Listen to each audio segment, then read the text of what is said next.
कहानी जहां खत्म हुई थी वहीं से शुरू होती है। व्हाइट 444 ने जैसे ही बंदूक उठाई तभी अचानक से धुआं छा गया था और जब धुआं हटा रिमी जमीन पर पड़ी थी, उसे गोली लग चुकी थी। चलिए फ्लैशबैक में चलते हैं। जब ज्ञान भाई ने राइस्टार को बताया कि रिमी को किडनैप कर लिया गया है, राइस्टार बिना कुछ सोचे तुरंत बाइक उठाकर निकल पड़ा, सीधा व्हाइट 444 के अड्डे की तरफ। लेकिन ज्ञान भाई जानते थे कि व्हाइट 444 एक सनकी इंसान है, इसलिए वो भी चुपचाप राइस्टार के पीछे चल पड़ा। अड्डे पर पहुंचते ही ज्ञान भाई देखते हैं व्हाइट 444 ने राइस्टार पर बंदूक तान दी। तभी ज्ञान भाई ने स्मोक ग्रेनेड फेंका और चारों तरफ धुआं छा गया और उसी धुएं के बीच रिमी ने लॉक तोड़ दिया और राइस्टार के सामने आ खड़ी हुई। व्हाइट 444 ने गोली चला दी और वो गोली सीधा रिमी को लग गई। जब धुआं हटा रिमी जमीन पर पड़ी थी, लहूलुहान। राइस्टार घुटनों के बल गिर पड़ा और रोते रोते वो भी बेहोश हो गया। राइस्टार और रिमी का प्यार देखकर व्हाइट 444 की आंखों में आंसू आ गए। वो घुटनों पर बैठकर माफी मांगने लगा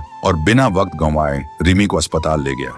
डॉक्टर ने कहा, गोली साइड से निकल गई है, खतरा टल गया है, वो सिर्फ बेहोश है। दूसरी तरफ ज्ञान भाई ने सिमी को सारी कहानी बताई। सिमी सब कुछ सुनकर समझ गई राइस्टार कभी उसका नहीं हो सकता। अस्पताल में रिमी को होश आता है। वो इधर उधर देखती है लेकिन राइस्टार नहीं दिखता। सामने सिर्फ व्हाइट 444 होता है। रिमी गुस्से में पूछती है, राइस्टार कहाँ है?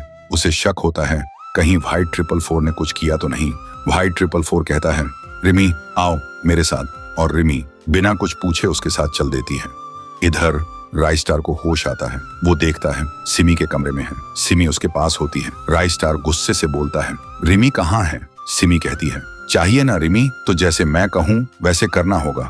राइस्टार बिना सोचे हाँ कर देता है। सिमी उसे एक ड्रेस देती है और कहती है, ये ड्रेस पहनकर क्लॉक टावर जाओ, वहीं मिलेगी रिमी, इन्हीं कपड़ों में। राइस्टार बिना कुछ बोले निकल पड़ता है। वहीं दूसरी तरफ व्हाइट 444 रिमी को तैयार करवा रहा होता है। ज्ञान भाई भी वहां होते हैं। रिमी के मन में आता है, कहीं ज्ञान भाई से तो मेरी शादी नहीं करवा रहा। थोड़ी देर बाद राइस्टार क्लॉक टावर पहुंचता है। देखता है सारी शादी की तैयारी हो चुकी है। वो हैरान हो जाता है, ये सब क्या है? व्हाइट 444 कहता है, ये सब मेरी बहन सिमी का प्लान था। अस्पताल में उसने ही मुझसे कहा था ये सब करने को।